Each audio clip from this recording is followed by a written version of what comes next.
muttering platitudes. He smiled open-mouthed and drooling at them. "He had his wallet on him when he got here, so he used his ID for piecework," the biggest boy said. Ruth opened her mouth to protest, but the little girl chimed in, obviously mimicking a social worker. "You can't do that. Child labour is illegal." They all found this hilarious and laughed. The biggest child touched the wall behind Chester. "Leave him, miss. If you call the police or ambulance, they'll come and laugh at him, then walk away because he did it to himself.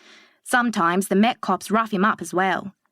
"We look after him," the little girl said with pride, and the rest of the children chorused in agreement. Chester made wordless sounds of pleasure at them. Ruth's tablet pinged, and she checked it. The drone was over the river. She ran to the bank, skipping over the fractured concrete and broken glass, and looked up.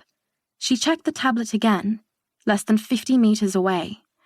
It became visible flying over the water. It was half as big again as the Met drones, made of dark purple carbon fiber, and a small laser weapon hung from beneath its body. "Oh shit," the little boy shouted. "That's one of them Paris drones. We need to hide. They have those laser things." "I know," Ruth said, starting the algorithm to hack into its control stream. "It's coming! Run!" the boy shouted, and the children scattered. The hack worked, and Ruth said, "Yes," under her breath, as the download meter started. She followed the drone along the bank as it flew on its circular route. It was preparing to go back over the river, and she needed the full set of control codes before it flew out of range. The tablet pinged, and the download was complete. She had the control code suite for the hijacked drone.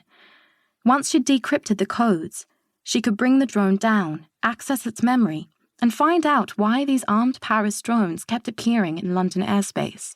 She did a little dance of triumph, then carefully stowed her tablet in her rucksack and looked around.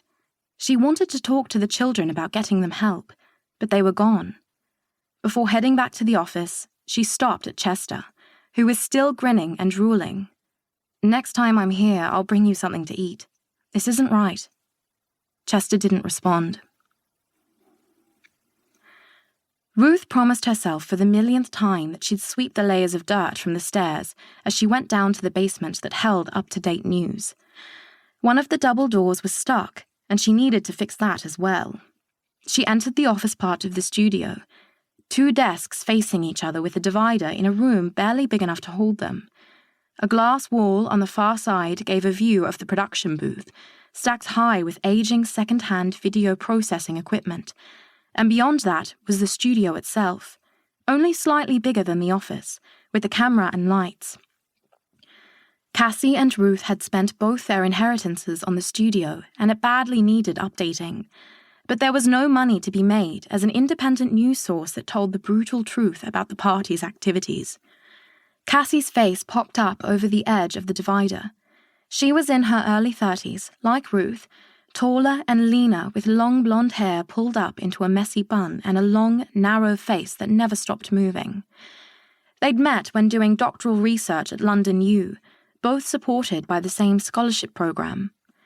Cassie had majored in film and video editing and was a brilliant video engineer, but didn't mind voicing her shared distaste for the party, so of course she was just as unemployable as Ruth. Ruth stopped in the doorway when she saw what was silently playing on the big screen above the production window. It showed the Latvian genocide story, the one for which she'd hacked into one of the Greater Far East's own drones, but as well as the up-to-date watermark, there was a global network news watermark, a GNN Chiron, and the closed caption said, "Fake Slayer software has confirmed the video to be authentic. It appears that this hacker is accessing one of the GFE's own drones and showing what seems to be mass destruction on an unprecedented scale in the disputed Latvian territories."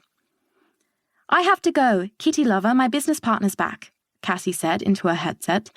"We've been talking for 5 years now, Puke Wrangler."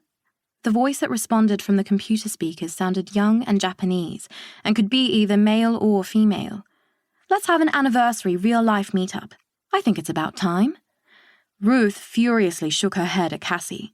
There were definitely targets on their backs since they'd released the Latvian story, and occasionally a couple of GFE agents parked across the road from their office and tried